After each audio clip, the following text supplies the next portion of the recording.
Sounds like you may be afraid your work isn't worth enough to be paid for it. This was the actual sales pitch from an online marketer trying to convince me to pay him to promote my work. Someone perhaps confused about the line between marketing and therapy, it seems to me. So, what if I think my work is worth enough not to get paid for it? Can the act of contributing be outside of quid pro quo, right? This for that. Can it be outside of WIFM? WIFM stands for what's in it for me. What if I could let go of the back end of these two formulas, the getting something end, to focus on the front end, which is the giving and what's my why? Get is the eventual all engulfing slogan for addicts. I work with the recovery community.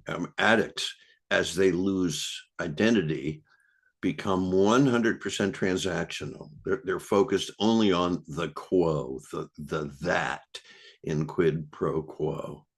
Getting crowds out everything and anything, even relationships, ethics, and family.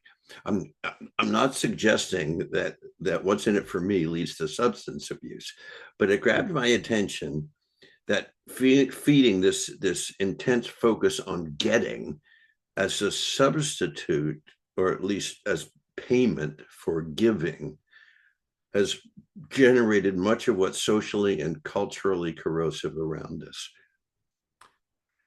Now, I'm not running for sainthood, and I claim no freedom from selfishness. I get sucked into WIFM. What's in it for me too? I like having things. Buying things gives me pleasure, but what I have started to realize is that pleasure is not the issue here. The issue is desire. What do I want? Mark Lewis wrote a book called The Biology of Desire. His claim is that alcoholism is not a disease. He reframes it. And he says desire is one of the strongest emotions we have and is, quote, evolution's agent for getting us to pursue goals repeatedly. Mark suggests that desire is a very powerful motivating emotion, and that is it's a learned behavior, which means we can unlearn it and we can reprogram it. Sometimes I hear the argument about this that goes like this. Okay, if you do something kind for someone and it makes you feel good, you're still being transactional. You're just pretending that there's no quo in order to feel better than us. And what you're doing is hypocritical anyhow, because you're really virtue signaling. But can serving someone else transcend the quid pro quo formula?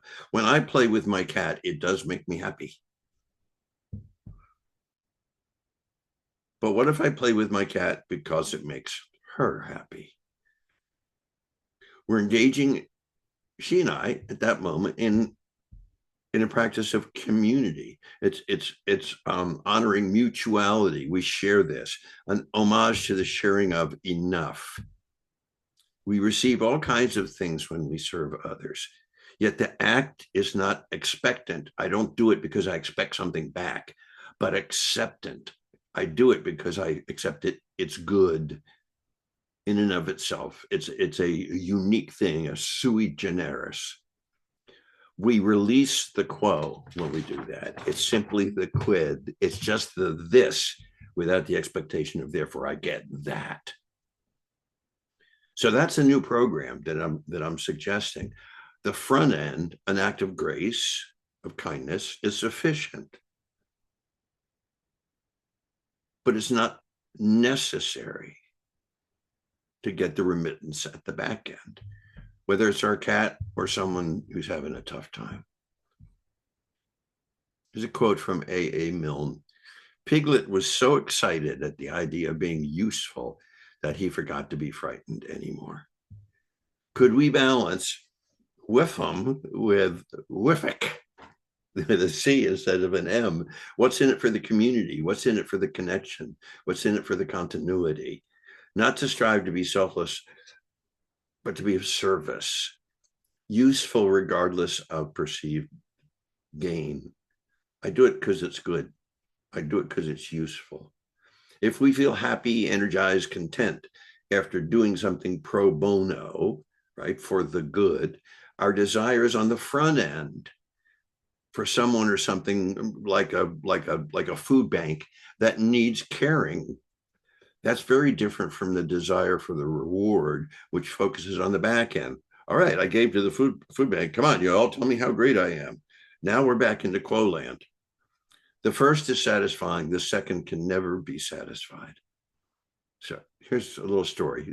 Joseph Heller, the author of Catch-22, and Kurt Vonnegut, the author of many wonderful books and poems and a whole bunch of stuff, were being entertained at the Shelter Island home of a hedge fund gazillionaire. So Vonnegut leans over to Joseph Heller and asks, Joe, how does it make you feel to know that our host only yesterday probably made more money than Catch-22 has earned in its entire history?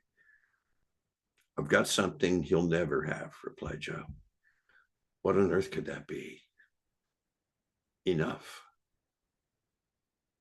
It's a quote from my friend Mark Yozard. If I surrender to getting, there's not enough of anything that will muffle the desire for more. I find that when I serve someone else, from a smile to helping change a tire, I don't feel that demand, that void for recognition and reward that is the partner of what's in it for me. The giving is sufficient. I mean that. And it's, again, I'm not a candidate for sainthood. This is just a formula for me to live a better life.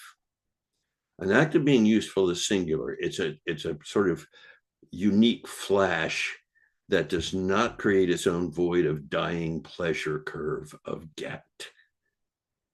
The hunger of quo, which is the antithesis of enough. And as soon as you get it, you need more. Most important, it brings a sense of community, whereas Whiffum creates an illusion of self-importance. One brings us together, one pulls us apart. Thank you.